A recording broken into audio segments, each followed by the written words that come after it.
Hello and welcome to Ducor Sports Weekly Roundup. I am Sadat Mohammed and this is what we have for this week. UCLA basketball players Leangelo Ball, Cody Riley and Jalen Hill were arrested for allegedly shoplifting while in China. The players were arrested for shoplifting Louis Vuitton glasses a few days before their team was set to play Georgia Tech in a Pac-12 overseas game. While shoplifting a pair of sunglasses may not seem like a big deal, news reports indicate that the trio could face charges of grand larceny and, if convicted, could face 3 to 5 years in prison. Ball, Riley and Hill join a long list of athletes who have given basketball and other sports bad name. Each year around Africa, sports journalists are tasked with nominating their favorite candidates for the BBC African Footballer of the Year award. The 5 with the most votes make it onto the shortlist, but it's up to the fans to decide who walks away with the prestigious award.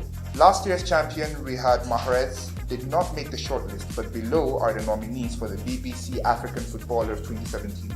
Pierre-Emerick Aubameyang, the Borussia Dortmund and Gabon forward, has scored 40 goals in all competitions in 2017 and won the German Cup with Dortmund.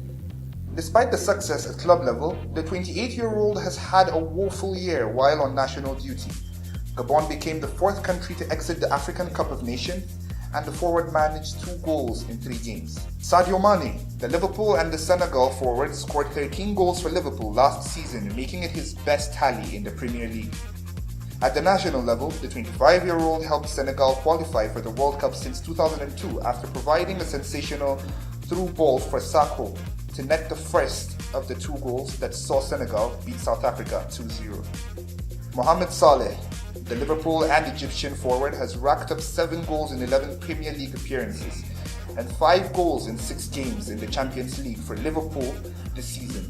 Before joining Liverpool, he scored 15 times and provided 11 assists for Roma in Serie A. The 25-year-old can also be credited for taking Egypt to the World Cup, as it was his penalty against Congo that sealed their qualification. Victor Moses, the Chelsea and Nigerian midfielder, finally sealed his berth at Chelsea after several loan spells. He became an integral part of Conte's team and went on to win the Premier League title. He was also part of the Chelsea team that lost to Arsenal in the finals of the FA Cup. On national duty, the 26-year-old has not made many appearances but scored in the 4-0 win against Cameroon that saw Nigeria seal their spot in the World Cup. Nobby Keita, arguably one of the best midfielders from Africa. The RB Leipzig and Guinea midfielder has been a revelation. He makes fantastic runs, tackles and scores sensational goals. He made the Bundesliga Team of the Year, an honor bestowed by a public vote, as he helped RB Leipzig to a shocking second-place finish. Keita scored in the World Cup qualifiers for Guinea against Libya and Tunisia, but the country met stronger opposition that saw Guinea fail to qualify. There were sad scenes in Pretoria, South Africa, when fans were left disappointed with the fact that South Africa will not be hosting the Rugby World Cup 2023.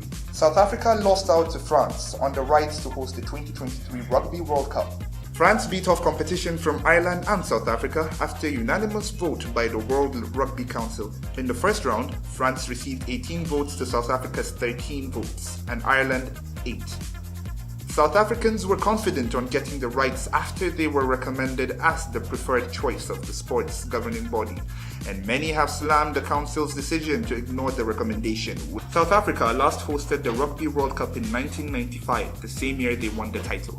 Zimbabwe's footballer Matthew Rusike has gone AWOL after deserting his Tunisian club for London. Reports emanating from Tunisia have it that the 27-year-old left Tunisian employers Club Africain unannounced and is believed to be headed for London, having grown tired of being told false promises by the board regarding his wages. According to the recent claims, although not confirmed, the player is vexed after not receiving his last month's salary. The club's media officer wasn't immediately available for comments when reached by Ducor Sports on Wednesday night.